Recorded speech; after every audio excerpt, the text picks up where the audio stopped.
Very cool. I think we're all ready to get started. Welcome to the first ever debate hotline PF demo debate. I guess first off, want to introduce who's debating.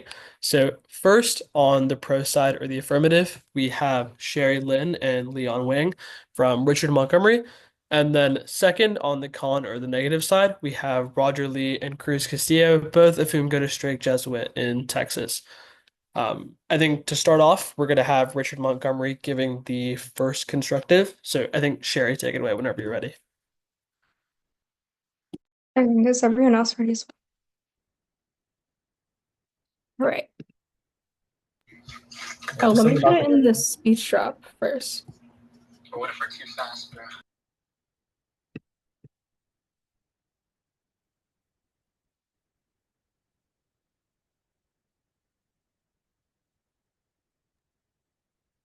So if y'all go ahead and go to like speechdrop.com or speechdrop.net and just enter that code as it is, you'll be able to see all of the docs that are being read in this round, so you can kind of just follow along with the cases and the rebuttals. Go ahead and take like 30 seconds to do that, and then we should be good to go.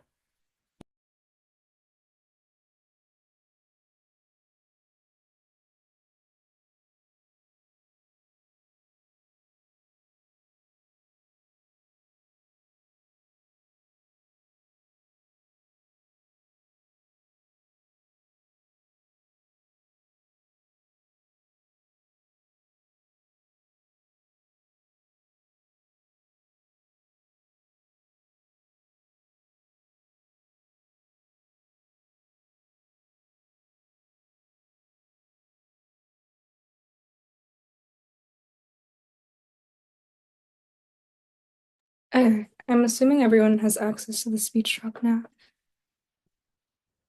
So time will begin on my first.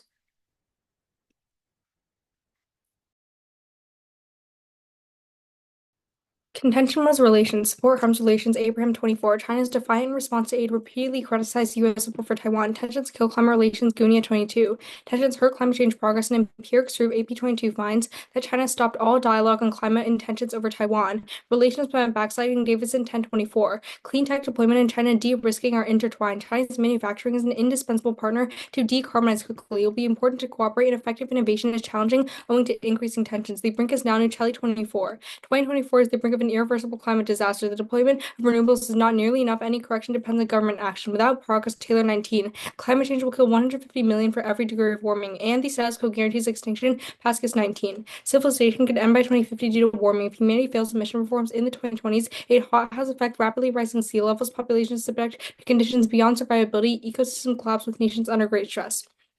Attention to deterrence. Xi will invade Taiwan to entrench his legacy. Amundsen 23. The West ignores Xi's message at his own peril. Xi's legacy has a strong commitment. If Mao could not accomplish the ultimate goal for Xi's, annexing Taiwan would establish standing in Chinese history. Short-term consequences are worth the honor and growing willingness to accept greater risk to secure legacy. It can't happen now. Capabilities aren't enough. Sachs 22. Questions remain about whether China has the vessels it needs to invade fleet of small Taiwan's lined by cliffs, inherent defensive advantages, but modernization solves Kadam 22. By 2027, China possesses long-range strike, extended combat ranges, and enable forces at greater distances to battle Taiwan, guaranteeing a 2027 timeline earliest. Amundsen 23.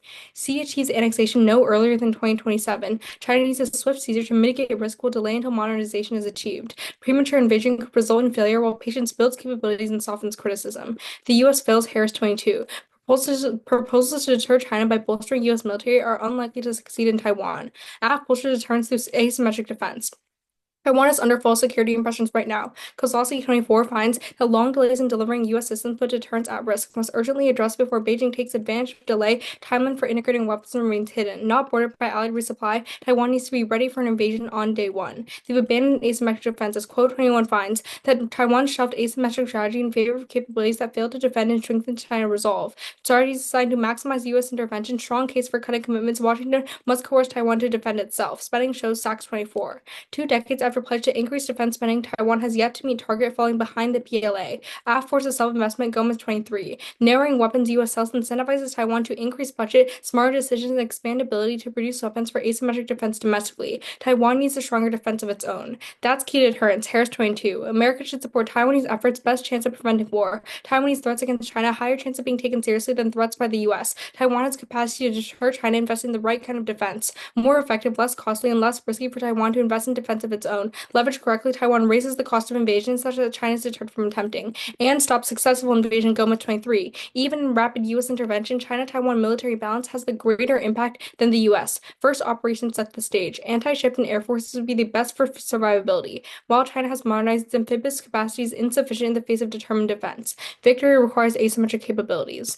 Overall deterrence works. Sarin 24. Taiwan is important but comes second to CCP power. Even if Xi currently has no plan to invade, he will scrap if he comes to believe an invasion could spell the end of the party. Successful invasion ignites global collapse. Not only does Gleber 23 find that the conflict could result in 500,000 deaths on both sides, but Easton 23 finds it causes instability. Loss of Taiwan leads democracies to crisis, drawing the conclusion that China's model is superior. PLA access to the Pacific threaten Japan, SOCO, South China Sea. Economic recession, Japan, SOCO, India, Australia, fear encircled developed nukes. Pro-Beijing policies fracture alliances and spread totalitarian world order. Thus, Richard Montgomery is proud to affirm.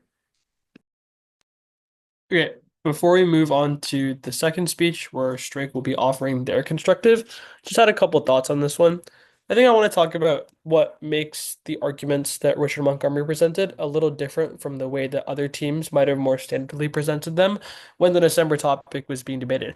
I think the relations argument was quite interesting. I think they took a very specific spin to it in terms of climate. A lot of teams back when the Nocember topic was being debated focused more on general reasons why relations might impact tensions between the two countries that played out in things like arms control or being able to negotiate things like hotlines or stopping war from happening. I think throwing in a spin on the relations argument about climate is quite interesting because it often sort of gives teams something that they aren't as ready for and means that you have an argument that you're more familiar with while other people will be less familiar with. The other thing I liked about this argument is that rather than just doing what most teams do, which is just asserting that climate change causes extinction, Richard Montgomery gives themselves a sort of way out by asserting that even if it doesn't cause extinction, every degree of warming that we fail to prevent does kill millions of people. So a judge who might not be as technical or who might not be as dogmatic, maybe they don't believe for sure that Richard Montgomery with their AFF contentional relations can 100% solve climate change and stop total human extinction. They do make, I think, the very reasonable and true claim that we can still save millions of people by preventing a half degree or a degree of warming. The thing I like about the second argument on China, I think the way teams often read this argument is that, we want the US to leave the region because the US is what is causing China to want to invade now. It's what's making China have to step up to the plate to sort of show that they aren't willing to be put down by the US, show that they're also a very strong country who is very capable. I think the way Richard Montgomery very definitely spins this argument to make it a little trickier for other teams to respond to is they say not only is it that the US leaves, which likely makes China a little less mad, sort of the warranting that they gave on their first intentional relations, they also answer, I think, a question that often goes unanswered. What does Taiwan do in the absence of US presence in the region? I do think they give a very reasonable claim that Taiwan, in a world where the US is not there to constantly defend them, would have to shift to sort of an asymmetric defense model where they're able to develop their own domestic capabilities. Taiwan might have had inclinations to do this in the past, but maybe they weren't as incentivized to because the U.S. was always in the region and always had their back. But I think Richard Montgomery sort of gets around the question of, oh, like how does this leave Taiwan by saying that Taiwan would actually become more self-sufficient and would no longer be dependent on the U.S. Something that one allows them to counter China, and two is on net probably a good thing because it means that Taiwan is not dependent on the U.S. who, the U.S. is always seeing shifting presidencies. Maybe one president wants to support them, one doesn't. But this ensures that regardless of what happens, Taiwan is good to go for the future. And I think this sort of asymmetric defense argument makes sense in the fact that Taiwan is just logically closer to China. It's more likely to be able to scale up or down rapidly in terms of the amount of troop presence or soldiers it has at one time. Probably means that China doesn't look upon Taiwan as some sort of like insignificant thing that's stopping them from innovation, but rather a very serious and credible threat. Overall, I just think both these arguments take a very good spin on common contentions on the topic and make them a little different so that, maybe a team that's more reliant on their blocks, which I don't think Cruz and Roger are as much, might just look at this argument and say, this is standard. I'm going to read the same response I already read. And then Richard Montgomery can kind of say, no, we're a little more nuanced than that and get out of it. Next speech then is the net constructive. I think Cruz and Roger will be offering some reasons why you should negate the resolution. Okay, the doc is in the speech drop. Let me know when y'all download it.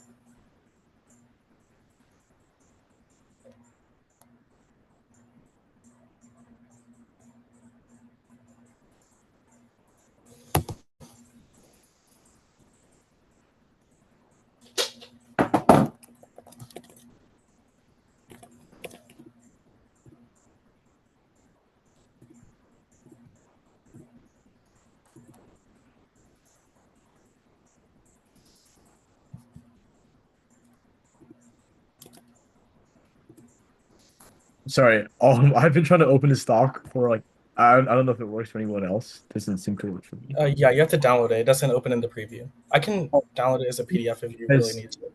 It says it couldn't load plugin.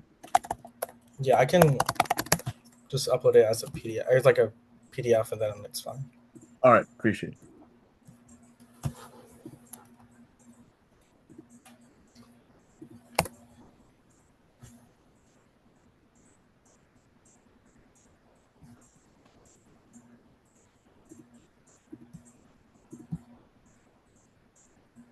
Okay, I just uploaded it as a PDF.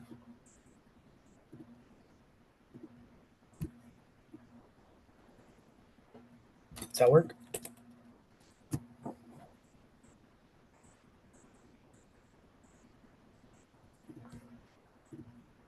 Okay. Oh, it's for me now.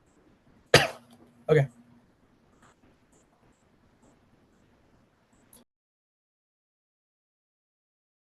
Contention 1 is Japan. The U.S.-Japan alliance is stable and key, but continued defense commitments are necessary. Live 24. The Japan alliance is a force multiplier essential for a peaceful Indo-Pacific. Japan hosts 50,000 U.S. military personnel, fundamental to deter aggression, deepening interoperability. Japan has made historic commitments in the past 2 years to bolster the alliance. Geopolitical trends make it clear it's no time for complacency. The administration can serve for security interests through increased defense. U.S.'s abandonment of free trade has given leaders far fewer tools to compete with China. The United States assurances, cutting M24. Pundits question America's support for Taiwan. Retaining control contains China's revisionist aims. Failure would undermine America's alliance network, its greatest asset. In the Indo-Pacific, to keep adversaries and conflicts contained, it raises the cost of associated with military action, and the U.S. is largely viewed as Taiwan's security guarantor. Failure to fill this role would spark concern about commitment to weaken America's ability to fulfill obligations, including toward Japan. No country stands to lose more. Japan relies on the waters for imports. Even if Beijing did not act, Tokyo would question the commitment of the U.S. that was unwilling to keep its most strategically important islands from its rival. A crisis of confidence would be shared by regional allies, and allies would develop their own nukes. SOCO flirted with doing so recently amid concerns about commitment. Allied instability causes military autonomy and reverses solvency. FAT 19. Hostility between China and Japan pretended spiraling caused by action-reaction dynamics. U.S.-Japan alliance mitigated security dilemma by guaranteeing Japan's survival, a cap on militarism. Autonomous Japan would alarm China. The alliance is an incubator of rearmament. U.S.-China relations would be undermined by the alliance as a destabilizing factor, and autonomous Japan would raise the prospect of a military clash with China in the ECS, and it increases the likelihood of a cataclysmic great power conflict, and the whole heaven would collapse if the U.S. were embroiled. Extinction, star 15. Nuclear war would create a post-war environment too cruel to grow free humans would vanish. It's perceptual. Watch 19. Beijing would preempt Japanese capabilities, causing premature escalation that would draw in the U.S. If U.S. actions discredit reliability, Japan would move forward with conventional strikes. Even the discussion of it could acquire and could worsen security. It collapses the signal of the plan. French 18.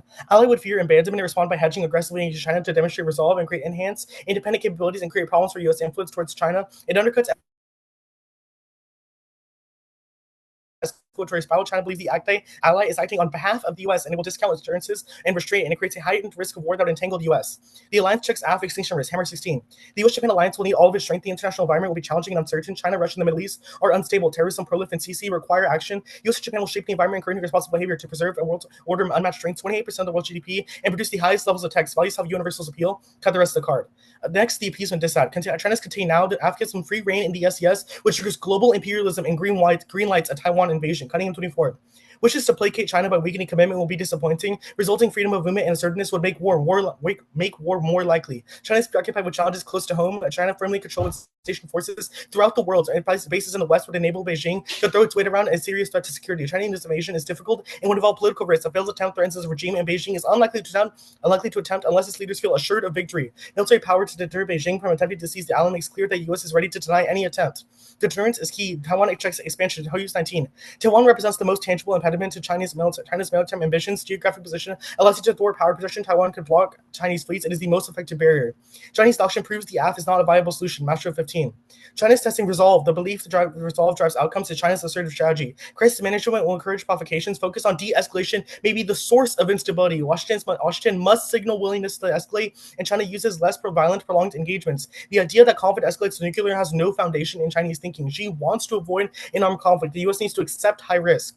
Chinese expansionism causes nuclear war. Schumann 22.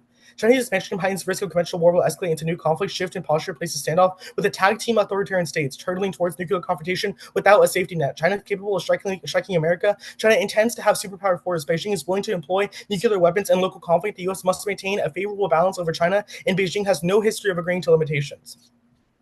Okay, I'm ready for CX. Really quickly before we do cross, I think while I highlighted Richard Montgomery's sort of nuance with their arguments, the one thing I've always liked about the arguments that Strake reads is that they have a lot of different ways to get to their impact. Now, imagine if y'all were listening at a surface level, you heard the Japan argument and you understood it generally as the US needs to be in the region to keep Japan pacified. Otherwise, it causes a litany of potential risks with China. Overall, that causes nuclear war and extinction. But I think if you were to take a closer look at the document, or maybe listen to some of the nuance of what Cruz was saying, certain things that he emphasized and certain things that he didn't, I personally caught 4 potential ways that Strake could get to their impact. Not going to give away too much to Richard Montgomery, but I'll kind of go over them at a high level. One, I think they made a very interesting argument on how even if Beijing didn't actually lash out and didn't, for example, make a move against Taiwan, make a move against Japan itself, Japan would still be scared. I think this argument makes sense in the context of world leaders cannot really afford to sit around and wait for somebody else to act. If they think that somebody else poses a serious threat to them, they're often forced to make preemptive action because the last thing you want to do is be a sitting duck. Japan would not want to have no offensive military capabilities in a world where Beijing was very able to go and cause trouble for them. The second argument I get is the reverse of this, sort of that an autonomous Japan who would go from always having defensive only military capabilities per Article 9 of their constitution, which states that they cannot use military capabilities offensively, in a world where Japan feared for its security, it might potentially revise that, and Japan, which suddenly would sort of flip its script from being defensive to offensive, would scare China. And this does make sense. While China likely has a greater force than Japan does, China would also be aware that this would be a different Japan, a Japan that had always been defensive would now suddenly turn to offensive, making it a little less predictable. Because while we've seen things like the Chinese war drills that they do in the South China Sea, analysts and military officials are generally aware of what China does. China might be a little less aware of what Japan does because it would be a newer thing for Japan. The third thing I caught was that Beijing would in fact not wait for Japan to actually get these offensive capabilities. They'd likely preempt them. This makes sense in the context of what I explained for the very first way they get to their impact. World leaders can't afford to sit around and wait for somebody else to get military capabilities. Beijing would likely act preemptively because it's the best way to ensure they remain safe and stable.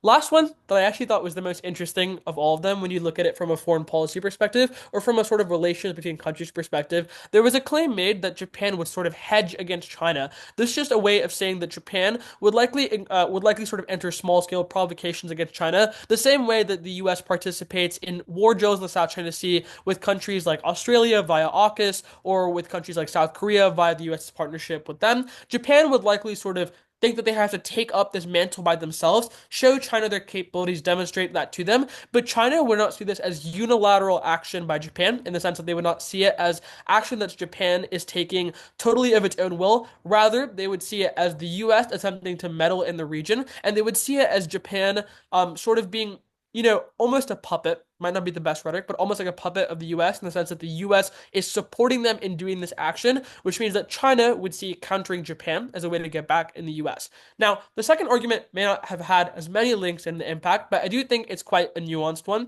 If we think about it in the context of things like World War I, World War II, the Cold War, it takes a very common stance that we have on great wars in history that allowing an expansionist power like China to continue to expand leaves you with one of two options. Either A, you must appease them. That means, similar to what was done to Germany in World War I and World War II, you have to give them small chunks of land that they eventually ask for more and more chunks of land. It goes from, I want part of this country's territory to now I want half of Europe. In the case of China, this might look like, oh, well, I want access to this island that's off the Philippines to now I want access to a much larger scope of the South China Sea. I want access to the Taiwan Strait, etc. So essentially, China takes sort of one concession and they go further and further.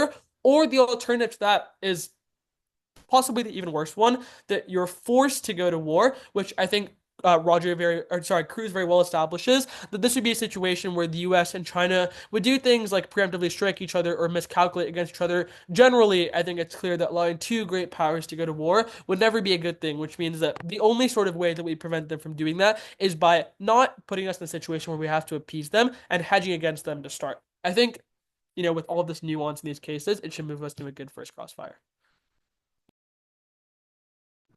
Okay, are you ready for CX? Yeah. Okay, you can take first question. Okay. Get a time. Okay. I want to start by discussing your first argument of Japan. So insofar as like the aid the US has been sending our other allies such as Taiwan have been broken and like waterlogged and unusable, what kind of a message does that send to our other allies like Japan? Yeah, the LIF evidence says that in the past we had other pieces of leverage and things that we could offer Japan, i.e. we had things like free trade in the region or agreements that we have now abandoned. The only thing that is keeping our alliance together is like defense commitments. Can I have a question? No, wait, could I have a follow-up? Sure. I'm asking you that if those defense commitments right now like aren't working and aren't high quality, how does that assure Japan the status quo? Japan thinks they're working. Like that's it. Okay. Can I have a question? Yeah. The Gunya evidence warrant question mark in the relations argument. Can you give me the tag? Tensions kill climate relations, and then you highlighted tensions hurt climate change progress. That's like warrant question mark. Oh, the warrant? Is that like if the US and China are having tensions? No, what's the warrant that you read? What's the warrant that you read? Tensions hurt climate change progress, and also that's not a warrant. That's a claim. The Abraham evidence. This is that China's defiant response to aid. I can give you the warrant now. The warrant is that if the U.S. and China have tensions, China draws the Taiwanese issue as the red line, which is why they cut off climate change progress. And that's all the Abraham evidence? It's a link chain. Abraham, Gunya, AP22. Gunya and AP. Okay, let's talk about the AP evidence, actually. It's about how Nancy Pelosi visited Taiwan. I'm confused as how the AF resolves that.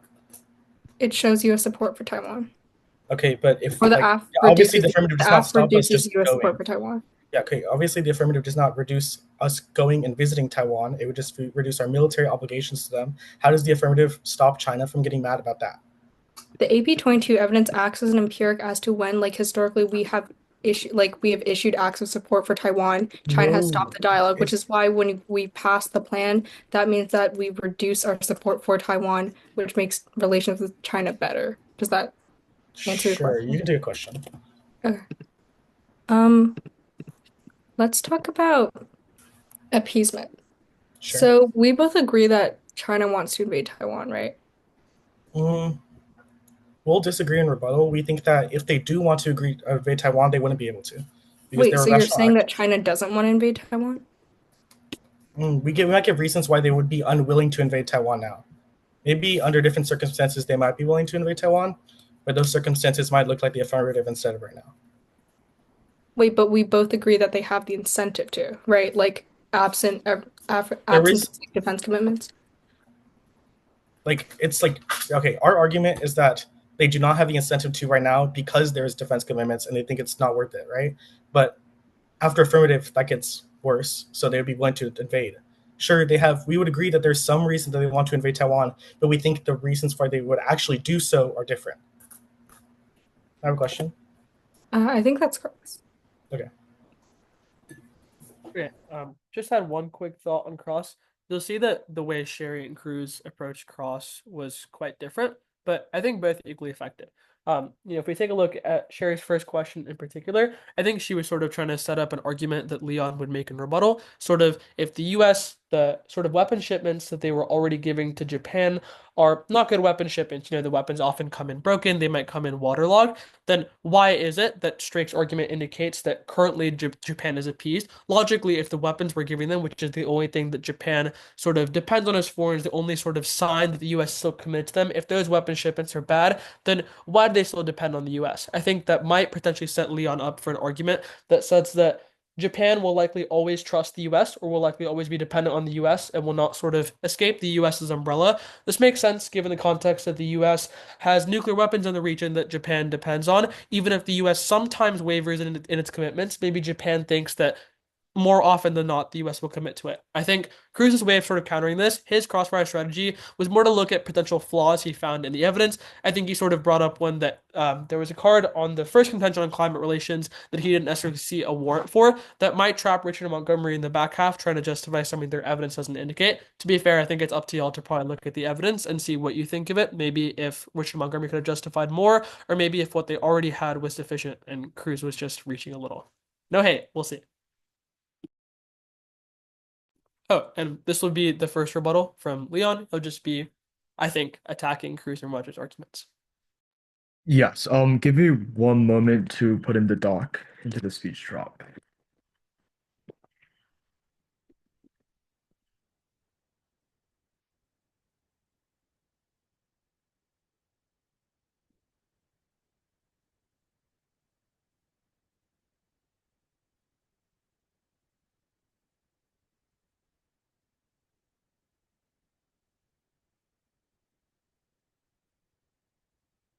All right. It should be in.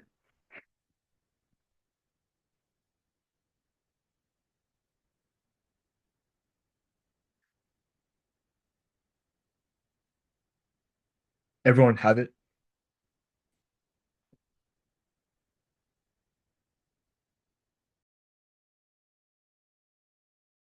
Yes. Okay. Yeah, just to clarify, this will be the rebuttal speech from the affirmative just down the case. All right. Starting on Japan, a couple top shelf responses. For one, you can turn it as the US is far too overstretched in its commitments right now, which makes all of its commitments insincere and insufficient. Just looking at our examples about delays in asymmetrical defenses. Elon 23 finds America's overstretched. The US has made too many informal alliance commitments that come at a huge cost. However, reducing the spread of commitments will allow the US to improve the quality and strength of overall insurances. As McDonald 18 finds, powers can redistribute resources to bolster deterrence at select strong points. Powers use re-entrenchment to shuffle resources. Underlying strategy is strong point defense. When capabilities are concentrated, a great power will be able to respond to potential provocations from a position of strength. Focused credibility of security guarantees will be amplified. This turns the argument as the U.S. will provide further assurance to other allies, even if it cuts to Taiwan. Japan is an example. As Glazer 15 finds, concerns are overstated. The U.S. could take other actions that would offset doubts, could increase the size and quality of forces it commits to Japan's protection. Doubts about reliability convince Japan to work harder to strengthen the alliance, not abandon it. But second and more importantly, support will still be widespread in the Indo-Pacific. As Davis 23 finds, the U.S. too is ramping up additional multi-billion-dollar programs to expand capacity near China. There are already 375,000 stationed in the region. Finally, allies don't care about Taiwan. As Therson 23 finds, if there is a war over Taiwan, regional allies aren't likely to join. While it is assumed Washington could count on support, even most reliable allies would be reluctant to join the costly U.S. war. Japan's participation, unlikely. Public opinion is against. Just 11% said their forces would join. Australia, it's unlikely. Been clear, no promises. Philippines, we're not letting the U.S. use bases to support Taiwan. SOCO has strong incentive to stay out, has more immediate threat to worry in North Korea, cannot afford China. All of these, or cut the rest of the card, all of these are examples as to why the alliances are focused on themselves in the US rather than focusing on China and focusing on Taiwan. They simply do not care whether or not the US cuts their support. More line by line. First, their Photon evidence finds that if Japan increases their autonomous weapons, then China will start to launch attacks preemptively. However, the Photon evidence talks about autonomous defense, not offense. Insofar that Japan is already focusing on increasing their autonomous defense, this is a non-unique argument, and we should have already seen a China strike. Second, we'll argue that Japan just simply lacks the resources. So even if they try to defend themselves or become offensive, it's just simply inevitable that it will fail. And a preemptive attack is not feasible. As, for example, if the fact that Japan has a very measly offensive military is enough to provoke China, then China should have already attacked Taiwan insofar that the U.S. has measly defense there as well. Finally, the French 18 evidence also concedes that if the U.S. shifts their stance on U.S.-Japanese relations, then Japan becomes emboldened to become offensive. You should hold the line, as this is not topical at all insofar the internal link is if the U.S. abandons their commitments to Japan, not Taiwan. Then, onto appeasement. First, we'll read more evidence onto why the U.S. is currently failing in the region, as 1AC Kozlowski finds that the arms sales backlogs and integration challenges are reasons as to why that is true. But more importantly, Gomez and Faber 24 find in October the net value of U.S. arms sales backlog to Taiwan increased $1.8 billion, bringing the backlog's total value to $22 billion. So I'll cut the next card. For one, we'll concede the fact that China is currently focused on domestic issues, which solidifies the 1AC timeframe, insofar as even if the U.S. were to pull out defense now, China would not attack until 2027, as they are currently worried about domestic issues. However, the more important fact is that insofar right now you see that there's a lack in U.S. support, and China has already perceived the fact that China has already perceived the fact that the U.S. is failing in the region, and as crews conceded in Crossfire, they have the incentive to invade regardless. By 2027, the attack is inevitable. The question you should ask yourself in this round, and how you should perceive whether or not you should be voting for the affirmative, is whether or not Taiwan stands a chance in the face of an inevitable Chinese invasion. But second, and more importantly, the U.S. is stationed in the South China Sea regardless. It's not a full collapse of all U.S. military commitments. It's simply within Taiwan. So their vague expansionist argument probably holds very little truth insofar that there's still U.S. commitments elsewhere in the South China Sea.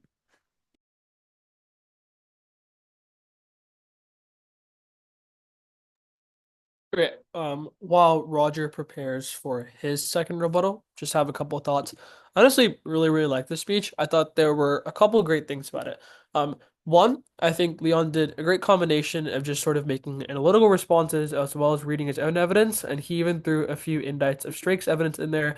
For example, he indicted the Photon evidence to explain that it does not say that China would get scared or, preemptively attacked if Japan got offensive capabilities. In fact, it says that it would do so if they had defensive capabilities, which Japan already has now, meaning that China should have attacked. The fact that they haven't proves that the evidence and the link that it supports is probably wrong.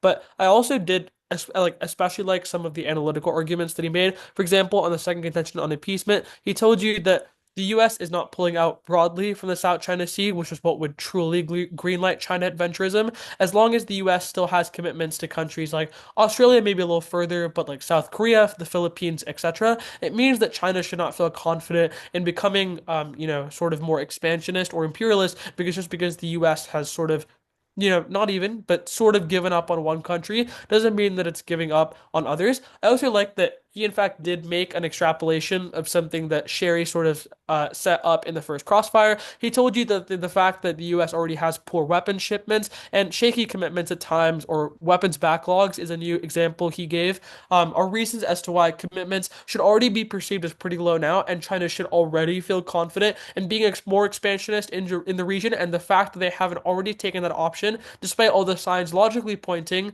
to the fact that the U.S. is weak and they can be expansionist, means they likely won't regardless. One last thing I liked is that on the first contention, he did a combination of some more top shelf responses, which, again, not to give too much away, could probably also be applied to the second contention if Strake decides to go for that in the later part of the round.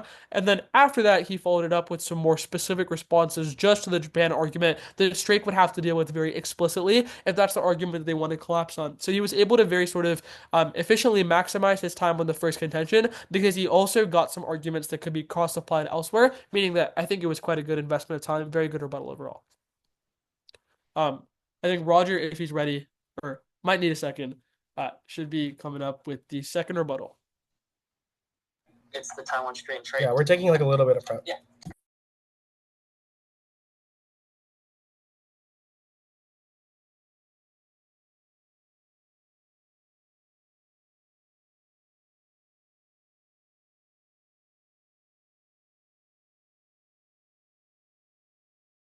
Let me send a speech now.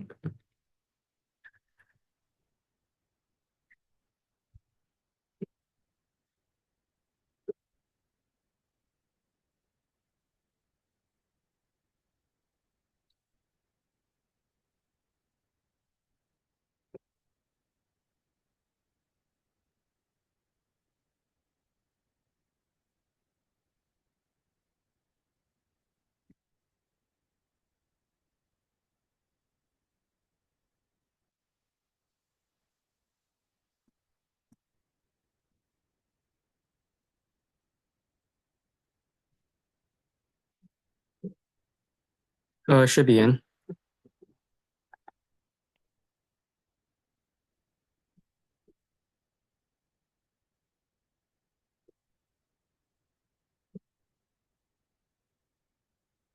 Did we get him? All right, sounds good. The order of the speech will just be frontlining my case and then going down their case.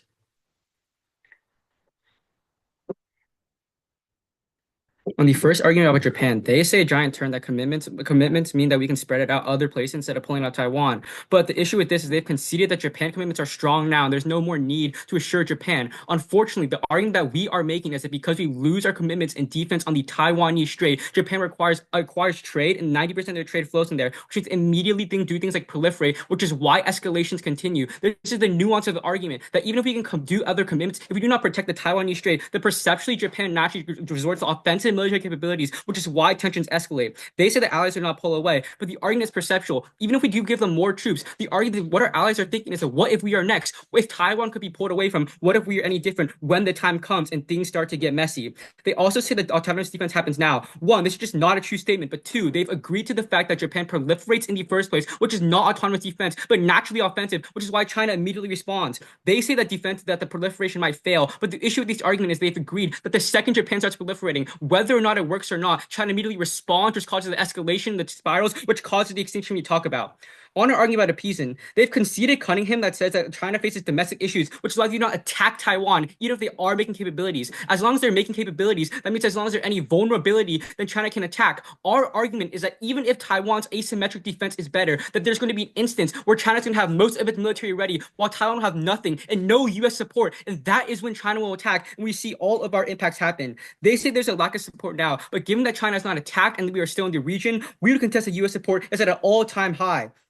They say the expansion does not cause extinction, but the issue with this argument is that expansion destroys our defense capabilities. That even if we have troops elsewhere, that our evidence says that Taiwan is specifically key because its geographical location to defend the rest of Asia, which is why even if we have commitments, we cannot effectively use them. Lastly, they've agreed that even if China does not invade Taiwan, that as long as the strait is open, China can continue to seize trade and continue to expansion this nature, which eventually can still cause extinction. But let's go into their case.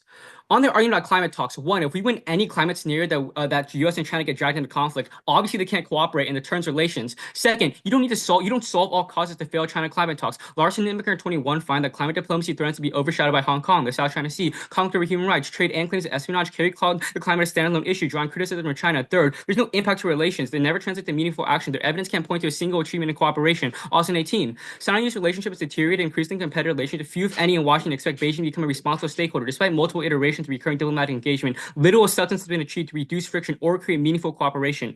Fourth, concessions to Obama's 2011 approach only caused China to be more aggressive. And fifth, no impact. Climate change isn't fake, but climate extinction is. It's mild, we can adapt, and so slower impact should always come first. Civilization ending is not extinction, we can always build back. On the argument about deterrence. One, they've dropped arguments in case like Cunningham that says that she knows how a loss would be even worse for party political legitimacy, is why he will never do it. Second, if they're correct that Taiwan self-reliance doesn't matter, then China will just attack while Taiwan is building up, which triggers conflict even faster. Third, China's rational knows they will lose. Even in an invasion, the U.S. empowers China because it's too fast for conflict to escalate even further. Prefer this over their one-liner Paris 22 evidence, which is the only other one on the question. Hoagland 24. U.S. provides sufficient deterrence to prevent invasion. RC defense is rendered the most confident. All they have to do is to hold on to U.S. forces to the rise. Geographical realities, the Taiwan location is the greatest deterrent. U.S. naval and air strength acting on invasion, rashly acting PRC undertaking invasion. Clarify from mainland can be deployed rapidly. Offset PRC, the numerical advantage China would not achieve air supremacy necessary. Fourth, negotiations now prove that conflict isn't inevitable. She is rational and bridges between European administrations check election time instability, EU on October 1st. Biden focused on rebuilding and revigorating alliances globally. Nothing's inevitable. US and China had different views, but for longer than you and I have been alive, hasn't resulted in a war. US interests, peace, and stability anchored prosperity in the Indo-Pacific over decades. Trade flows regionally. Leadership in Beijing never believed they had a viable military option acceptable at cost. Biden and Xi, a bridge between the two administrations. Fifth, traditional Chinese Taiwan invasions impossible. Bolton 21. Forecast very none. The PLA will be easily subdued to Hawaii. Nearly 300,000 PLA troops need to fight, tipping its hand. PLA will need at least 30 days. Taiwan's geography also favors defense. Only 3 months of good weather, only 13 beaches capable of landing. PLA high-tech advantages nullified by Taiwan's dense urban environment. Cut the rest of the card. Sorry, really quickly. I'm not sure if the right doc is in the speech drop because on deterrence, it starts on the third response. I think the first and second one are missing. The first are analytics, but Did you not read the cards? no, the first two are analytics. We only Okay. sent the cards, but everything else is just analytics. Do you have the analytics written out? Yeah. Could you Well, send let them run as flow, yeah. Could I just low-key put it into the Zoom chat? Probably faster. Like Unironically? sure, that's fine. Okay. Whoa, these are bold and big. I sent it.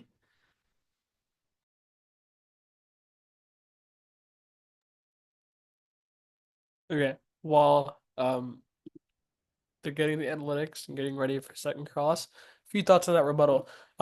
One, most importantly, I thought it was very efficient. Props to Roger. Couple things that I liked in particular.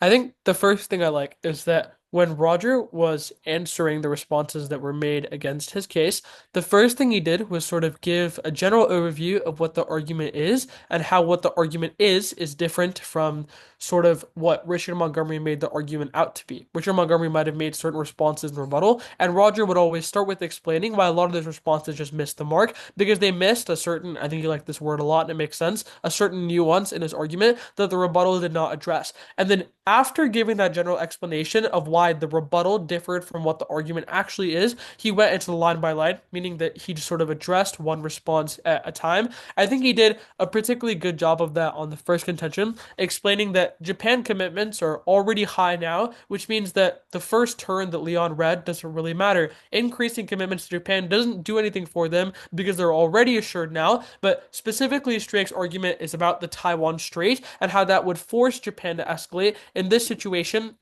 Japan would have no reason to try to bring the US back or woo them back or try to increase their commitments because they feel that they have no other choice if things like trade are being cut off. That would be pivotal to any country. Something that I also liked when Roger was frontlining the second contention is he gave specific reasons or specific nuance as to why things like Taiwan has key geographical leverage that other South China Sea commitments don't have. Or he gave a very interesting sort of depiction of the time frame of the argument that even if Richard Montgomery is correct that maybe Taiwan will want to build up asymmetric defense, the fact is if the US leaves the region and Taiwan is still in a fledgling stage of development, China can still take advantage of that. Even if Richard Montgomery is therefore correct that asymmetric defense or Taiwanese self-reliance is good, it would not be sufficient when the US leaves the region, which would allow China to take advantage. He also did some pretty interesting stuff on Richard Montgomery's case. I particularly liked his responses to the second contention. I think he made some smart cross-applications of his own case, explaining, for example, incentives why Xi would not want to invade because a loss would be worse. It would kill his legitimacy and sort of mean that he disappointed what he and every CCP leader before him took to be sort of the crowning glory or the best possible achievement while they were in office. I think another pretty smart response he made is that he read a card on why invasion would be difficult, but rather than just isolating one reason or two reasons, I think the card mentioned a bunch of different ones. And yes, while this may have just been one response, it gives Strake a bunch of different reasons that they can extrapolate in the summary or the final as to why China can invade. So it might be tagged as one thing, but I think responses like these, where you can sort of spam or sort of blip out a bunch of arguments at the same time are very beneficial because it means that you get a lot of leverage rate later in the round. If your opponents didn't answer something, there's still a benefit that you can get. All right, I'm ready for second crossfire. Okay. Yep.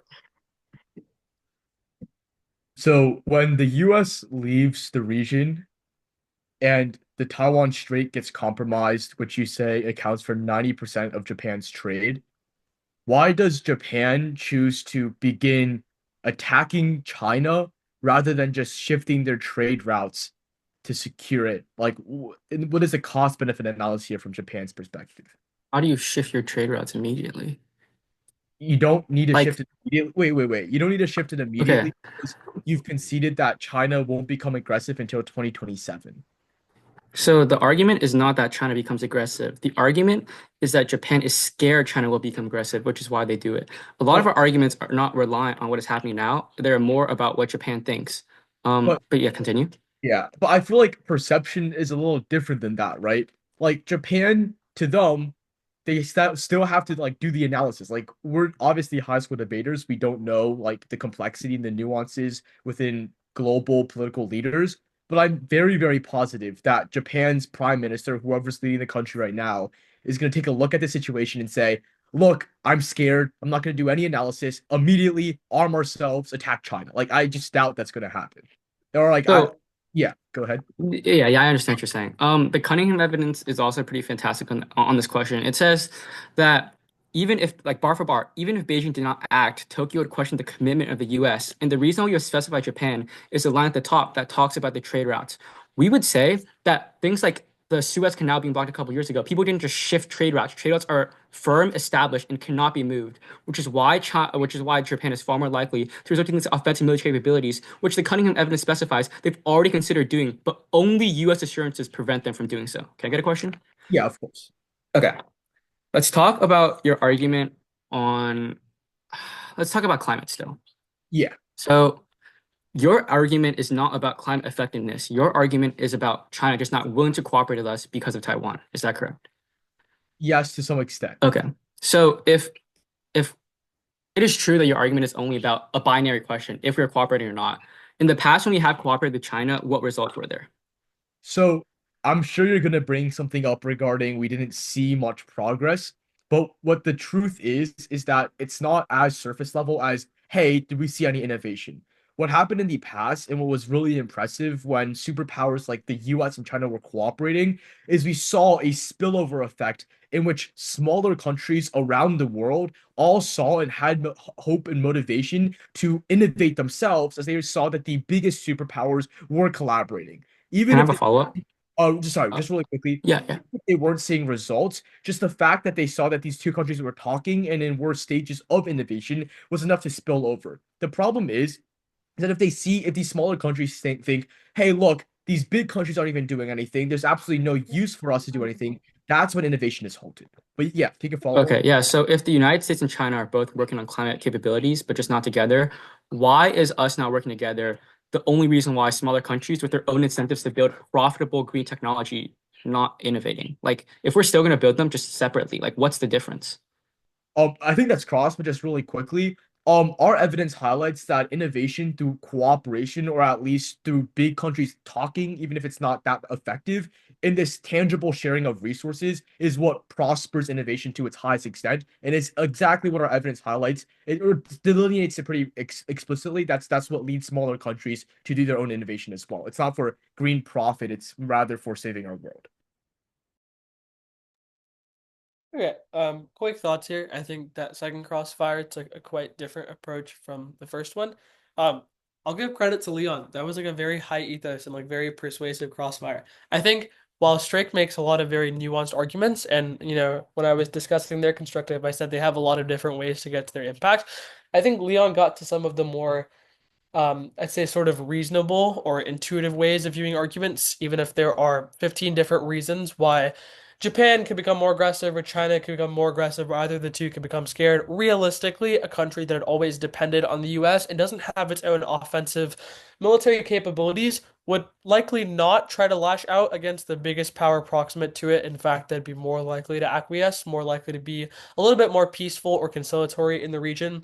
Though I think Roger kind of got the upper hand on sort of the, shall we say, like intuitiveness or ethos when he talked about this climate argument.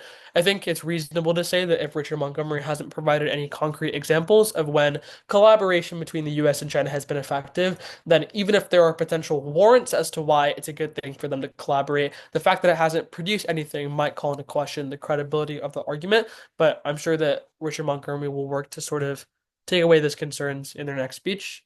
We'll give them a bit to get ready for the summary. Yeah, we'll just take a little bit of prep time and we'll get started with the summary.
All right, 30 seconds of prep time left.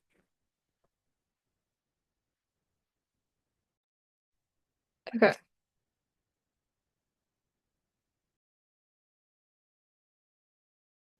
It's going to be for the order, it's going to be our case on the AF, their case, or sorry, our case on the AF, Wang, and their case.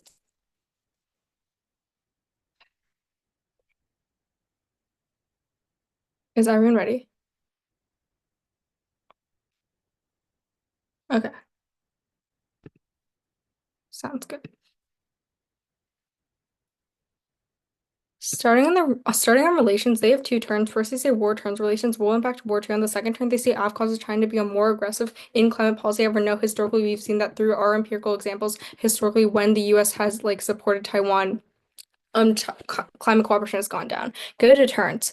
Extend the uniqueness. She is going to invade Taiwan to secure his legacy, and she's modernizing the PLA for a swift annexation in 2027. We're going for asymmetrics. Taiwan's currently under a false sense of security. Current strategy is designed to maximize U.S. help, which is ineffective because arms shipments take years, which kills deterrence in the status quo. Reducing U.S. support incentivizes Taiwan to expand domestic investment in weapons industry. Current military is failing. The U.S. needs to coerce Taiwan into defense overhauls to ensure deterrence. Taiwan's military is insufficient to invade with this effective asymmetric defense. So remember Harris, which says that leveraging Taiwanese tech deters invasion. Otherwise, conflict will kill 500,000. The fall of Taiwan would destabilize the Indo-Pacific and trigger global conflict. They have few responses. First, they say C1 invade and is unwilling to attack when we have presence. However, we find that yes, they are because China repeatedly signaled that they will because U.S. presence is ineffective in the status quo with a $22 billion backlog. Second, they say the China will attack while Taiwan is building up. However, implementation of the resolution isn't immediate. We phase out U.S. support, which allows Taiwanese defense to build up simultaneously. Third, they say U.S. deterrence is the greatest deterrent, but this is simply untrue. Countries have the greatest deterrent when they have more to lose, and they've conceded units. There's a $22 billion backlog in multi and waterline defense, which means that the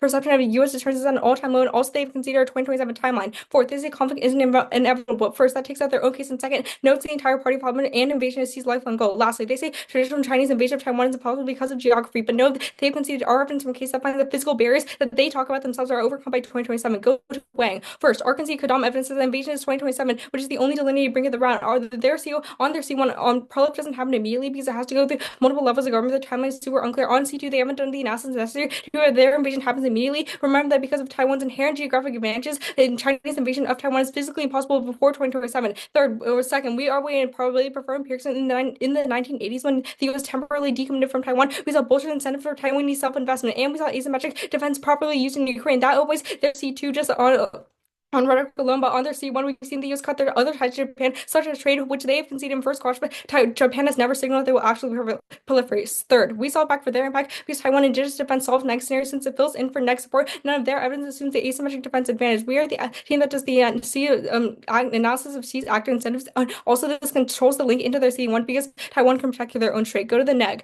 First, remember that the US is too overstretched right now. If we reduce commitments to Taiwan, we increase commitments to Japan. They say that Japan needs trade through the Taiwan Strait, but post after Taiwan can protect their own strait. Then remember the Phaeton evidence says that Japan increases its autonomy to defend China or Russia, and they are already doing this, which means that their entire impact scenario is not unique, and also their internal link evidence talks about abandoning commitment to Japan, not in Taiwan. And also remember that Japan can shift their trade routes. They can shift it going under Taiwan instead of going between Taiwan and China. And on their C2, remember, there are other commitments still in the South China Seas, like the Philippines, like Australia, that prevents expansion. They say Taiwan is specifically key, but we have independent defense in different places in the Indo-Pacific, which prevents China from expanding further, even if he takes Taiwan.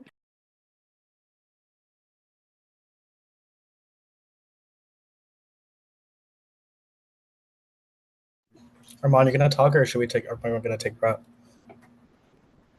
I just have a few quick thoughts. I won't take long, but I'll probably take prep in the meantime. Um, I think two things, and I'll probably add more that I really liked about this summary. One, I think the collapse strategy on Richard Montgomery's own case is quite smart. They quickly answer the turns on their C1 just so that Strake can't leverage them as reasons that they should win the round, and then move on to what Richard Montgomery points out as being the most important argument in the round, their argument on asymmetrics, on their second argument on China. I like the collapse strategy. I think it's efficient, and I think it's, Sherry leveraged their time quite well. The second thing that I really like, I think the issue I have with weighing on the national circuit is that teams sort of make just assertions of their own arguments and not applications to their opponents. Well, what did Sherry do that was different from that? Well, one, she made the very fair point that 2027, in terms of, China will invade then, will have the capabilities to invade then, is the only delineated bright line in the round. But rather just asserting this, she made specific reasons why not only are Strake's arguments not delineated, they would take time. For example, it's not just that Prolif doesn't have a time frame, it's that even if they give a time frame, it would still take time. Like it takes time for countries to get things like uranium or the capabilities to enrich that uranium or the know-how on how to build a bomb or bombs that are even effective to the point that they can compete with other countries. And she also makes, some similar logic on C2, the fact that there isn't a specification, and at worst case, time frames are the same because they both sort of talk about invasion, which means 2027 controls the rest of the round. And I also think some of the reasons that Sherry gives why as to why their second argument solves for a lot of Strake's arguments are very smart. One that I particularly liked was that if Strake's reason as to why Japan gets scared on their first contention about Japan is because the SCS gets cut off, the cost application that Sherry makes quite smartly and also reiterates when she's answering the argument itself is that Taiwan being autonomous is best because it allows them to protect the SCS, which means that Japan is not scared because they don't lose trade. Another thing I really liked, I guess the third thing, before I'll let Cruz give the summary is, I think, a very logical response. I don't know how the debaters will take this in terms of, what's fair for the resolution, but I do think it's pretty logical that when Strake makes the response to Richard Montgomery's C2 that China would attack while Taiwan is building up and doesn't have capabilities. I think they make the very fair claim that the US would not just leave all at once. That's not very realistic to what we've historically done, and it's also not very logical. Even if the US leaves the region, it doesn't mean they don't care about Taiwan or East Asian stability at all. So rather than leaving immediately, they'd phase out, which should theoretically answer Strake's arguments because Taiwan is able to build up in the interim as the US goes away. So China will always have to, or at least in the process of the US leaving, they'll have to deal with US and Taiwan at the same time. I think I can let Cruz take it away for the summary speech from Strake.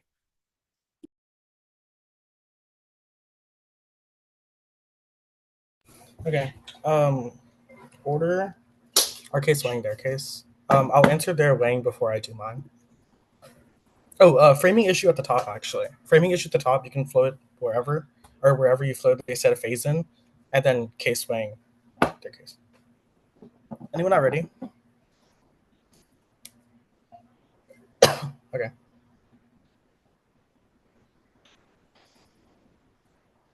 First is a framing issue. Don't let them say phase in. It literally just moots the assertions it said, and it's way too late breaking explanation of the resolution because it allows them to move the goalpost of what the affirmative actually is. Obviously, there's no core net ground if we just phase it in and allow analysts to just realize that we're just doing it slowly, which makes it just completely unfair to make this argument. Regardless, it's way too late breaking. They should have made this argument way earlier whenever they actually explained their case in CX or in cross or first rebuttal, etc., which are all opportunities for them to do this. Way too late breaking. It means that we literally just changed around in second summary. It's unfair.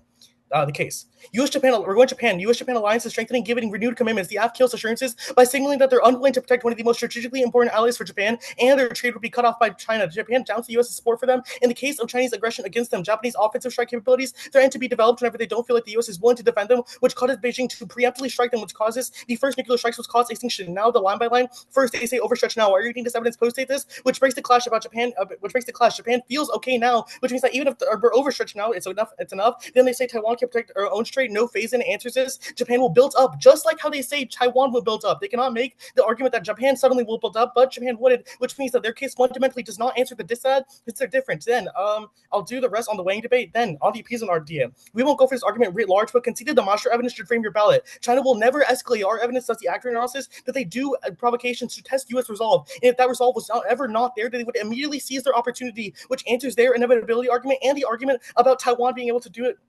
Taiwan being able to scale it fast enough. No, it is not. China obviously has capabilities now in the region because they want the ability to attack, which is their current drills now, which is the AF evidence, which means that they would be able to immediately attack before Taiwan can build up on their case. First, or actually the Wayne debate. For answering their weighing first, they say delineated is better. Wrong. Our time frame is also delineated. It says that preemptive strikes would happen immediately at the event of talks about proliferation. Then they say extinction is not. Then also it's just their argument is simply that conflict would happen in 2027, not that extinction would happen in 2027. But our argument is that extinction would happen immediately after the preemptive strikes because those are nuclear strikes, not just a generic conflict. And conflicts can take years to escalate, which means you prefer ours. Then you say to prefer empirics. You talk about Ukraine. No, we literally sent billions to Ukraine. This is obviously not the same argument, and this is just new. Then we say we saw back as Taiwan takes back control. This was answered above, and it also answers the control take back link. Then our weighing. First is time frame. Our Wadsworth evidence says that mere talks of Japan's interest in getting offensive capabilities will destabilize the region and cause first strikes, which is the fastest link into nuclear conflict specifically, while at best their scenarios start in 2027 and take years longer. Then it's a link in a short circuit. When allies feel abandoned, they hedge aggressively against China. Only our evidence does the actual accurate analysis. Aggression from allies is perceived by Beijing as being originated, which moves all of their solvency about Taiwan deterrence being suddenly good. Then the conceded French evidence deterrence case and means it's game over. It turns their military autonomy arguments by saying because China will simply think that the actors across the region are increasing capabilities on behalf of the U.S. Then their case proper. They say face in, but this is what okay. Then fiscal barriers. They say fiscal barriers are overcome by 2027. They dropped all the other warrants on this question. We have ready reasons why things like air superiority, etc., are enough to deter China now, and those things are not also things like the urban environment of Taiwan means that no matter how far better Taiwan tech gets, it's never enough to actually invade. Which is there's no incentive to invade now. The only risk of invasion is post-affirmative whenever assurances and military capabilities just disappear.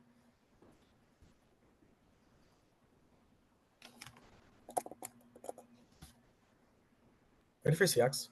Oh, sorry, real quick. Go.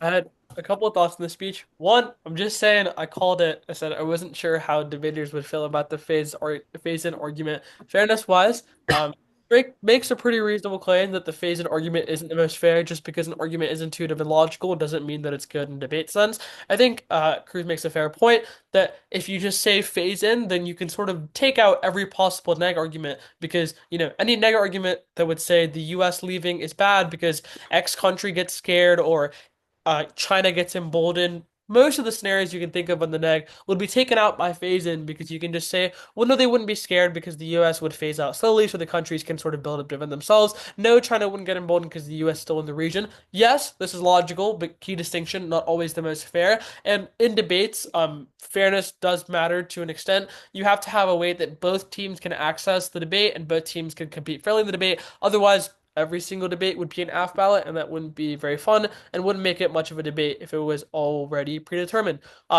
So I like that argument for one. I think the other argument I liked a lot, or sort of the strategy I liked a lot, was that Cruz very explicitly like delineated that when he was going to his second contention on appeasement, he wasn't going for the argument proper. Like he wasn't going for the entire link chain. He wasn't going for it as a reason, to weigh against Richard Montgomery's arguments, but he was going for a specific piece of evidence that he extrapolated to Richard Montgomery's case. That being, he says that Richard Montgomery's conceded that China doesn't want to invade right now, but leaving means that they're confident in sort of preempting Taiwanese asymmetry. He sort of reiterates the pretty logical argument that Taiwan, maybe asymmetry is good, but they can't build up fast enough. So in the interim, China will attack, which makes sense given some of the weighing claims he makes, for example, time frame or perception, the fact that, talks would destabilize relations between Japan and China, or in the context of the argument I just explained, that the fact that China moves preemptively against Taiwanese asymmetry means that even if Richard Montgomery's argument is correct, it would be too late. So even if, Richard Montgomery wants to go for these arguments that Taiwan would solve for Strake scenarios, or that Taiwan would protect the SES to the point that Japan wouldn't feel scared, they first have to prove that Taiwan can get prepared to do all of that in time for it to actually matter as a threat to China that would stop China from attacking anyway. I thought that summary was quite logical, and I do think that this sort of fairness argument made at the top about the phase-in, who knows, might become important for the rest of the debate. Maybe the debaters sort of decide to push it to the side. We'll see.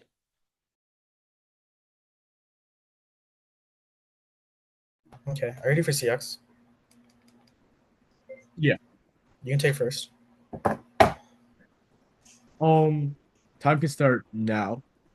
I think one thing that I'm just very confused by, which is that insofar as your internal link evidence again for why Japan feels threatened from the AF, I guess. Sure. Verbatim and like what the analysis talks about is whether or not US abandons their relationship with Japan directly. So I'm just confused. Like you can do all Which of evidence are you talking about? Red Light 3. well, let me pull up the specific one. It was the French 18 evidence. Yeah, I'm talking about Wadsworth.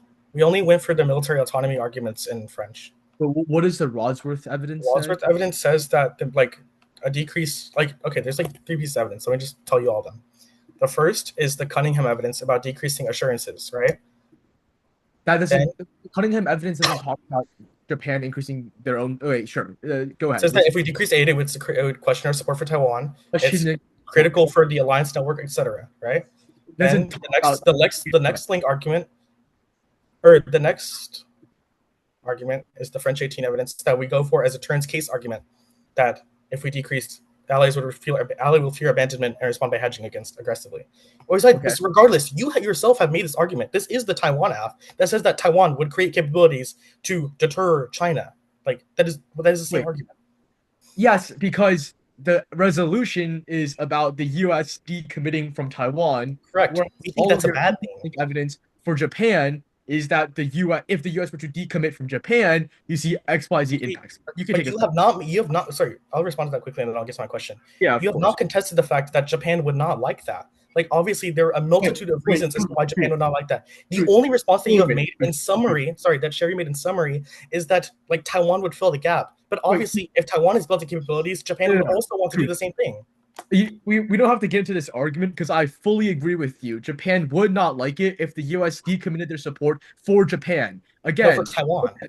No, but all of the evidence you read is about. Cunningham is explicitly the quote. The title of the article is the American case for Taiwan. I don't want it's not the American case for Japan. I don't want to make this thing. I don't want to get this heated at all. But the Cunningham evidence, the impact of Cunningham is that maybe Japan questions our commitment, but that nowhere in your evidence does it draw the drastic line of Japan now arming themselves to attack and go to war with China. But you can take a question. This would be a crisis of confidence, and they would develop nukes. What better? I don't know what more you wanted to say. I don't think that's what you whatever. You can take a question. We'll talk about this more. Okay. The Wang that you read, I'm confused as to this Ukraine argument that was blipped out.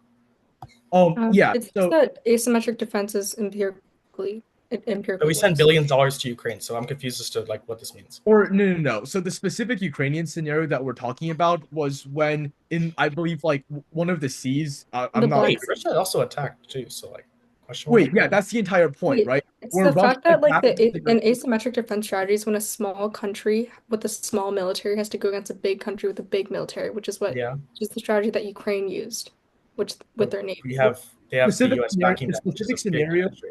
The So this specific is scenario time. was when Russia's entire naval fleet attacked Ukraine, but got entirely demolished by very inexpensive asymmetric defenses, which is what China's perceiving, which is that we cannot attack Taiwan if they were to build up their own defenses. Yeah, it's time.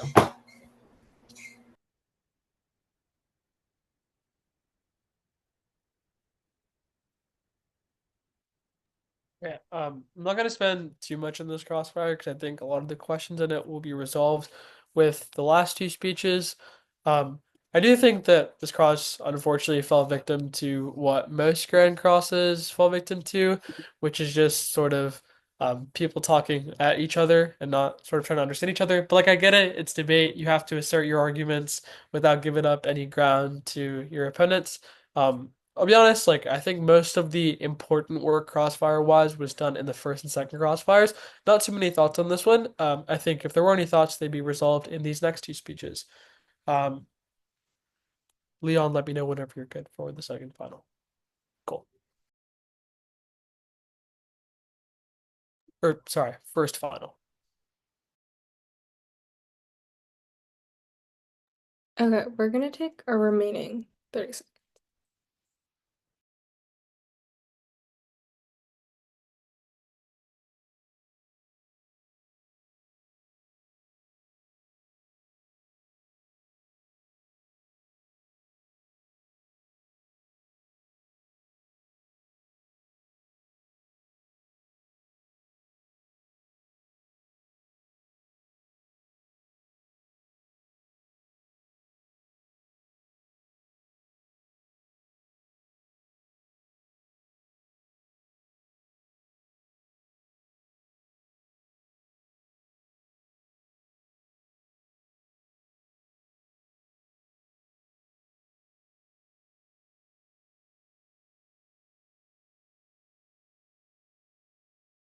All right. Just to clarify, this will be the first final from the affirmative. It's going to start on our case, so asymmetric defense, weighing, and then their case. Okay. Sorry, give me one second. Okay. Will extend deterrence first. He is going to invade Taiwan to secure his legacy, and he's modernizing the PLA for a swift annexation 2027. We're going for the asymmetrics. Link Taiwan's under a false sense of security. Current strategy is designed to maximize U.S. help, which is ineffective because arms shipments take years, killing deterrence in the status quo. Reducing U.S. support incentivizes Taiwan to expand domestic investment in weapons industry. Current military is failing. The U.S. needs to coerce Taiwan into defense overhauls to ensure deterrence. China's military is insufficient to invade with the effective asymmetric defense. Remember, pairs such as that leveraging Taiwanese tech to deters invasion. The fall of Taiwan would destabilize the Indo-Pacific and trigger the global conflict. A couple of things. First, well, frontline their argument that China will take advantage of the opportunity. They have conceded insofar as right now they are focused on domestic issues. They are not going to invade Taiwan right now. But more importantly, China physically cannot invade by 2027 because of the barriers like cliffs, and Taiwan would have been 100% innovating their asymmetric defenses by then. So it will be an unsuccessful invasion. And more importantly, they have conceded that Taiwan has the greatest deterrent because they have the greatest deterrent because they have the most to lose. And so for that, right now there's a $22 billion backlog and there's a moldy and waterlogged system, which is why it is imperative that you vote for the affirmative and give them the incentive to innovate right now. On the weighing level, for one, we'll argue that 2027 is the only delineated time frame insofar that there's a proliferation takes a lot of time. They haven't specified exactly when this proliferation will be successful, or if China even cares about Japan right now. And this is also like the least interventionist way for you to vote, and so for that we give you exactly when our impacts happen. More importantly, on the empirics, it's probable that this works. As in 1980, when there was a decommitment from the U.S. towards Taiwan, we saw that Taiwan increased their asymmetric defenses. Finally, Taiwan asymmetric also solves back for Japan being scared, and so far that Japan sees that China is being countered on their case.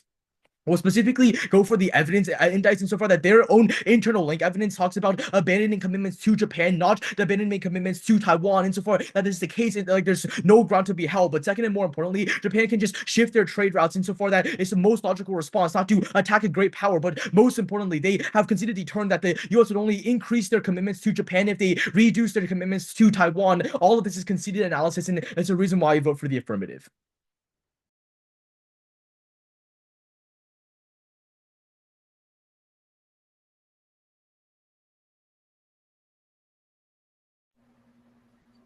Roger, you want to go talk because we got a minute 30, bro.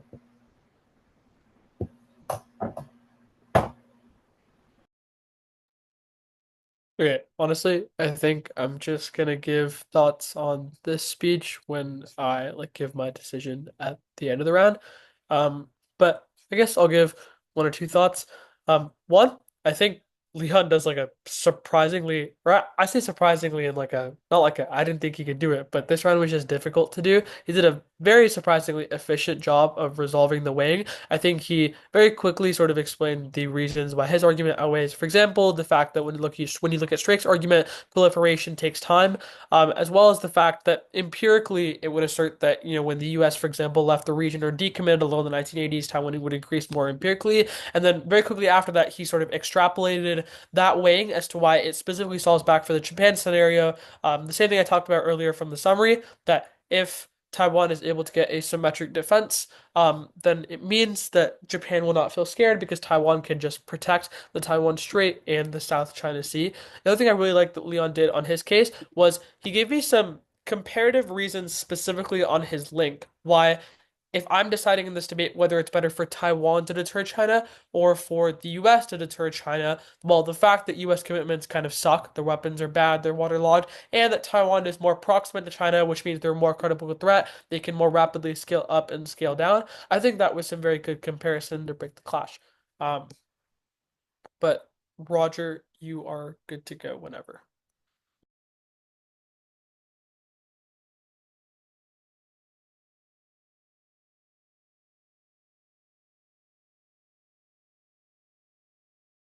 Okay. The order of the speech should be their case real quick, actually. Then weighing. Actually, their case, our case, weighing. Everybody good? Great.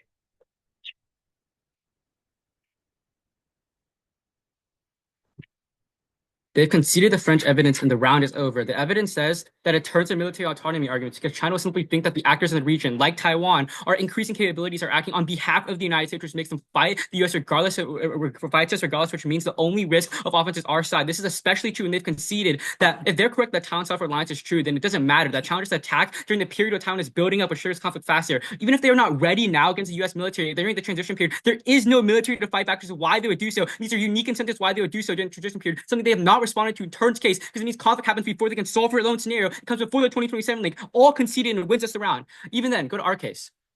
U.S.-Japan alliance is strengthening given renewed commitments. The AFCA's assurances by signaling they're unwilling to protect one of the most strategically important allies, plus their trade be cut off by China. Japan doubts the U.S. supports for them in the case of Chinese aggression against them. Japan's offensive strikes capabilities starting to be developed when they don't feel the U.S. is willing to defend them, which caused Beijing to preempt with a nuclear first nuclear strikes to cause extinction. Here's why this matters. Their only response is about shifting routes, but the issue of this argument is authorship. They mention in the first rebuttal they should prefer the better author. We're the only sign or evidence overwhelmingly conclude that Japan will proliferate and that shifting routes is not even an option for us. This is the blip by a high schooler. Second, they've conceded that because we lose faith in the United States because perceptually we are not committed, because they perception the United States is not committed, then they would not help us. Specifically, they say that we would shift to Japan, but this does not matter because they're losing all of their trade routes in the Taiwanese Strait. They literally cannot operate. No military access doesn't matter because all of your people are starving and your economy is collapsing. All conceded analysis, which is why Japan will proliferate and immediately develop nuclear weapons. Here's why this matters. They do not give a delineated time frame. Sure, the conflict starts by 2027, which just isn't even proven. But the issue is that you do not know when extinction happens. As long as we don't know when extinction happens, you should just weigh the links because it is the only delineated time frame. And our time frame is delineated. It is the second you affirm Japan starts its talks about nuclear proliferation, which is why China immediately escalates and immediately starts conflict, which definitely comes from 2027. Does not happen in the next 3 years, and are all reasons why we're winning the time frame debate. But again,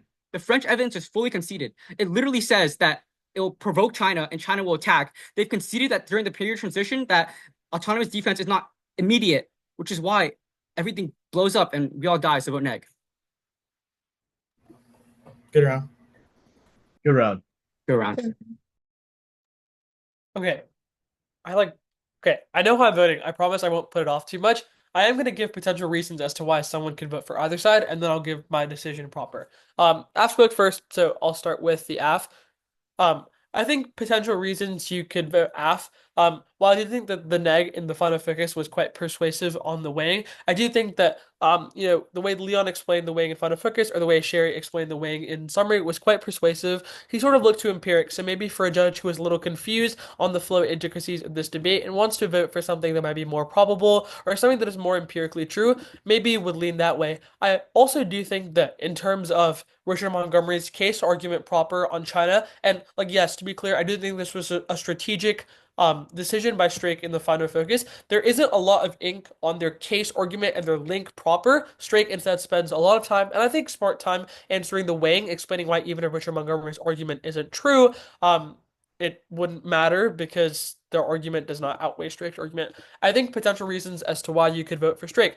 Well, one, I think this was something I specifically liked in the rebuttal. And I thought it was also particularly clear in the final focus. It was sort of a let me summarize what Richard Montgomery's answer to my argument was, explain why my argument is a little different than what they thought it was, and explain why that nuance should win us the round. For example, Roger made pretty compelling extrapolations of evidence, explained why his evidence is just better on the question, and explains that rather than just, Japan kind of calming down and acquiescing to a bigger military, that instead they would proliferate. It makes sense. We talked about why a political leader can afford to kind of sit and wait around. If they think that another country is a big threat to them, then they would want to build up military capabilities. I also think something else that Strake did quite well in the final focus was resolving the weighing. Roger was very efficient here. Rather than sort of getting caught in the mud and answering every single argument, he just went for one or two and explained why going for this one or two took out other arguments. Contrary to what my reasons for each to vote each side might have been, I vote AF. Um, I think Richard Montgomery is winning case. I explained that. I think it was a strategic decision by Strake to not answer their case. They're 100% winning the link. Even if I wanted to evaluate the summary argument made by Cruz that there's no incentive to evade now, that US tech is enough, it's dropped in first final focus that US tech sucks, which takes out that part, and that Taiwan is better at asymmetric deterrence, which checks back. To be clear, I think Strake is 100% ahead on the weighing. Like, no offense, I don't think it's particularly close. Richard Montgomery in final asserts that proliferation takes time in terms of the time frame debate, but I don't think this makes sense because Strake has warranted why it's perceptual that China would lash out. They go for the French 18 evidence, which says that China thinks that the U.S.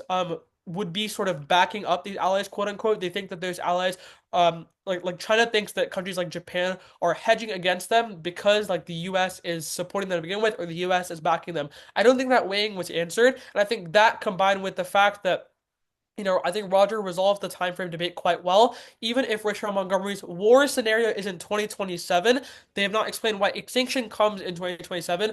Honestly, I think this issue might have started in the summary with Richard Montgomery. They just, when extending the argument, said that war happens. I did not get a specific reason why that war escalates to nuclear war. Whereas, even if Roger ended his speech a little funny with like everyone blows up and dies, he did give me a pretty clear explanation as to why nuclear war happens. So I think that even if Richard Montgomery has the better time frame of war happening, Strake probably has the better time frame um of extinction happening. Now, that being said, right, Richard Montgomery is winning their case. We've established that it was a strategic reason for Strake to let them win their case, and we've established that Strake was quite ahead on the weighing. The issue is, I just don't think that Strake is winning case. I think there's a big issue. There's a dropped response coming out of first final. Yes, this response is not the best response ever, but Leon makes the response that Strake's own internal link evidence says that Japan would only get offensive if the U.S. abandons them, and abandons other commitments to the region versus just abandoning Taiwan. Strake's extrapolation, they don't explicitly answer this argument, but the only sort of fear I could have as to why this response isn't true is the claim that, oh, well, perceptually Japan would feel that the US isn't committed. But I think Leon did enough work here for me to be confident. I possibly could have understood this wrong, but the way I understood the response as explained in final and to an extent in summary is that the US is not pulling out writ large, and the evidence sort of asserts that that would have to happen, or the US would have to totally decrease military commitments to Japan for that to happen. And I think Leon explains why, even if Strake is making a perceptual argument, the fact that Japan still has assurances from the US and that there are still broad commitments in the South China Sea would it would sort of take out the perception argument. You would not have a reason to perceptually feel scared if there are reasons why the US is, to use that same word, perceptually assuring you. I don't love this decision because I do think that I'm having to do a bit of legwork for what the first final gave me, to give them a bit more of an implication than what they had. Why am I comfortable in doing that? Well, this argument isn't answered in the second final. The perception argument is extended, but the application of perception was not made to why the fact that the US is not taking away commitments from Japan and the SES broadly would mean that perception is still true. So I'll summarize. Strake is ahead on the wing by like a mile. So I have to look to Strake's case. I think that Richard Montgomery is correct that Strake's evidence does set the burden as being that the US would have to pull out broadly and have to decommit to Japan, which is not what they're doing. The perception argument does not make sense in this context because a country would not perceptually be scared if there are still commitments to them. Yes, that's not explicitly said in the final, even though it's hinted at, but I think the fact that second final, which has the last word in the round, does not explicitly answer first final's response means that I sort of have to give Richard Montgomery a bit more leeway than I maybe should, because it is a dropped argument and I do have to break the clash somehow. I can't just assume that perception takes out every response, because I'm going to be honest, perception arguments are the fakest things in debate, and if you read them, you do have to explain why your perception answers defense. At that point, I do have to resolve it some way. I'll lean on the side of Richard Montgomery because they did give me slightly better explanation as to why their response overwhelms perception, and Strake gave me no reason directly, explicitly applied, as to why perception overwhelms the defense, which means that Strake is not winning their case. All then that I have to do to justify an AFF ballot is see if Richard Montgomery is winning their case. It was a strategic decision in final to let them win their case, but regardless of whether or not it was strategic, Richard Montgomery won case. So Strake ahead on the wing, losing case, Richard Montgomery's winning case, AFF ballot. Wait, Arrman, can you quickly go over how you think that, how you evaluate the French evidence versus their case? So I think I have some issues with the way the French evidence was explained in this round versus the way that it could have been explained. Your argument per French, wait, hold on. 1 second. Okay. Your argument from French is only, I think, correctly applied to Richard Montgomery's case proper in final. Maybe this was a flowing issue on my part. I normally flow on paper, I'm flowing on laptop, but I do not think that Summary's explanation of the French evidence was explicitly applied to link on case. The only response I had explicitly flagged as defense to case in the final focus was this argument that was this argument that there's no incentive to invade now and that US tech is enough. So the fact this argument comes new in final focus, second final, mind you, means I'll evaluate it, but I'm really only giving you the implication on the weighing. The other issue is I think even if I wanted to give you the implication that wasn't there in second summary and apply it directly to the case, which I wouldn't regardless, I am willing to give first finals leeway because second final gets responses to it, but can't really give the same leeway to second final. I think the issue is that even if French is correct and that it's perceived by that actions by Japan would be perceived by China as hedging and supported by the US, you would have to win that Japan would not feel assured to the point that it would do anything at all. China cannot imagine up a country hedging against it if that country makes no action at all, which would mean that if Richard Montgomery is winning, which I grant them per the explanation of the defense earlier, that Japan feels assured, I have no reason why they would do any action. Yeah. Actually, it's fine. It's fine. No, I mean, you can ask the question. I don't mind. No, I'm just asking because French is not about Japan. It's just about allies in general. Okay, wait. I don't see why that matters. Even if the argument that I think that maybe was not clearly articulated in my summary is that Taiwan increasing its capabilities, deterrence capabilities, would be seen as an action by the US and thus provoke China if they are correct that military presence makes China angry. Okay. that argument would probably change my decision, which is why I said it might have been a flowing error on my part. Though I do think the more important thing, before I even thought about okay, and it might have been my mistake to only understand it as Japan, but before I even thought about does just Japan even look like they're hedging at all, I think for me to give what I have flagged as a weighing argument in summary and apply it directly to the case to take out the case, in final is a little more than I'm willing to grant you. And the way I evaluate it in final is a weighing argument, and that weighing argument is the reason why I say like Strake is a good chunk ahead on the weighing, which was never really in doubt to begin with. I just don't think that it takes out Richard Montgomery's case proper. There might be a logical extension as to why it does. Like, I think if you're correct that Taiwanese actions are perceived as hedging, well, then I think it would be reasonable to say that China would preempt that. I just like, maybe this is just like my thought on how much legwork has to be done. Like, I feel like I'm a little bit more of like a lay debater on the sense of how much legwork should be done. But I just think that what was in second final would have had to be more explicit a little earlier. Like, I think second final was great on That it. makes sense. Yeah. To be clear though, like if the argument was there, then I think that I'm voting neg without too much hesitation. Because I think where you were getting at is that if China views Taiwanese buildup as hedging, they would not wait for Taiwan to get full asymmetric capabilities, which would mean that China would preempt them before they're ready, which means that if they preempt them before they're ready, it means that Taiwan does not have any capacity to defend themselves, which means that the AF argument is wrong. Okay. Yeah, that makes sense.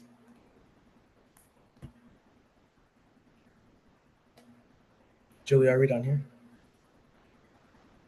Oh, hello. For outro type stuff, can y'all do like Armand, can you do like thank you for coming to our demo debate and that kind of stuff? Bless up. Okay.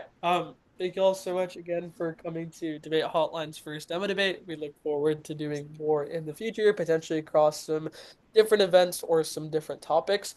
For this instance, I want to congratulate Sherry and Leon from Richard Montgomery, as well as Drew and Roger from Strake on an excellent debate. Thank you all for watching.